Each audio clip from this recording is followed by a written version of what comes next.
سيدي، أريد أن أحملك أمانة لأطفال فلسطين. لا إله إلا الله، يريد أن يحملني أمانة لأطفال فلسطين. ما هي الأمانة يا سيدي؟ أريد أن أهدي جائزة مالية لأطفال فلسطين، إلى الأطفال المسجونين، إلى الأطفال المعاقين. لا إله إلا الله.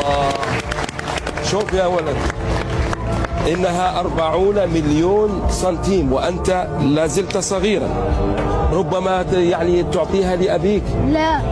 ماذا تفعل بها؟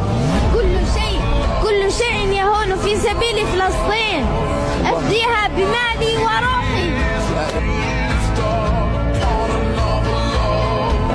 وقل لأطفال فلسطين: كل أبناء الجزائر معكم، كل أبناء الجزائر معكم، ولن يهدأ لنا بال حتى نصلي معا في القدس الشريف كما صلى عمر وصلاح الدين، فالنصر قادم لا محال.